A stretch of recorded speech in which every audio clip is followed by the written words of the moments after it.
नमस्कार, स्वागत है आपका आपके मनपसंद कार्यक्रम भगवान की धोखाधड़ी में।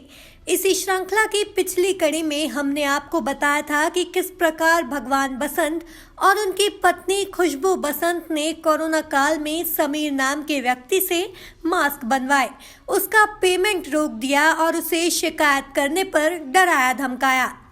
इस कड़ी में हम आपको बताने जा रहे हैं कि भगवान बसंत ने कैसे अपनी पूंजी स्कीम के द्वारा जनता के साथ धोखाधड़ी की। कंपनी द्वारा चलाए जा रहे प्रोग्राम में कई अनियमितताएं हैं। इजी सिक्योर द्वारा चलाया जा रहा बाइनरी प्लान अवैध है। यह प्लान अनरेगुलेटेड डिपॉजिट स्कीम के तहत अपराध है। कंपनी द्वारा जिस प्रकार के रिटर्न्स का वादा किया जा रहा है वह इस स्कीम को पूंजी स्कीम के तहत अपराध बनाता है।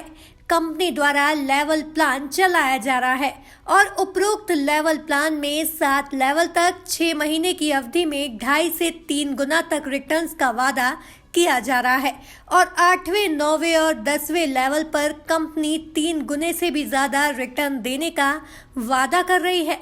साथ ही इजी सिक्योर इन अलग अलग लेवल पर JCB, Audi car, Mercedes car, Jaguar car, villa helicopter, याच और प्राइवेट जेट आदि गिफ्ट देने का वादा भी कर रही है और अपने एजेंट को 1 करोड़ रुपए प्रति माह के हिसाब से 21 करोड़ 21 सप्ताह के लिए देने के साथ ही 5 लाख रुपए प्रति माह की रॉयल्टी इनकम लाइफ टाइम के लिए देने का अकल्पनीय वादा कर रही है।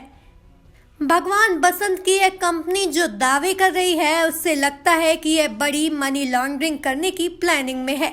कानूनों के अनुसार देखें तो भारतीय कानून के हिसाब से मनी लॉन्ड्रिंग और पूंजी स्कीम को रोकने के लिए बनाए गए रेगुलेटरी एक्ट के अनुसार किसी भी प्रकार का MLM बाइनरी प्लान अथवा अवार्ड रिवॉर्ड सिस्टम किसी भी कंपनी के द्वारा संचालित नहीं किया जा सकता और यदि कोई कंपनी अपने मेंबर से एजेंट को इस प्रकार के अविश्वसनीय प्रस्ताव देकर अनरेगुलेटेड डिपॉजिट स्कीम के तहत पैसा जमा करवाती है तो इस प्रकार का कृत्य अवैधानिक होकर अपराध की श्रेणी में आता है। तो पूंजी स्कीम चलाने वाली कंपनी इजी सिक्योर के मालिकों को भगवान बसंत और खुशबू बसंत पर ऐसा अपराध करने पर भी संबंधित विभाग द्वारा कोई कार्यवाही क्यों नहीं की जा रही है। भारत में पूर्व में भी कई कंपनियों द्वारा इस प्रकार से MLM बाइनरी स्कीम्स, पूंजी स्कीम्स के जरिए करोड़ों रुपयों की ठगी की गई है।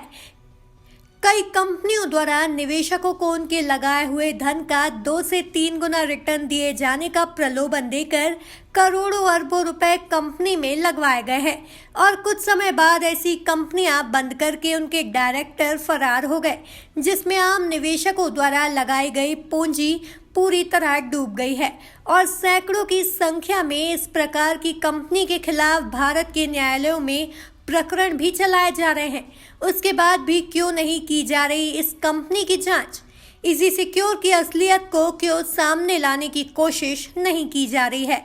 यदि इजी सिक्योर पर जल्द ही कोई कार्यवाही नहीं की गई तो आम निवेशकों की कमाई इस प्रकार के अकल्पनीय वादों की भेंट चढ़ जाएगी और यदि यह किसी प्रकार की मनी लॉन्ड्रिंग का अवैध प्रयास किया जा रहा है या निवेशकों द्वारा दिया जा रहा पैसा किसी अवैध व्यापार में लगाकर उन्हें कई गुना रिटर्न्स का वादा किया जा रहा है, इस प्रकार यह निवेशक अपना पैसा लगाने के बाद भी जाने अनजाने ही अपराध में सहयोगी बन जाएंगे।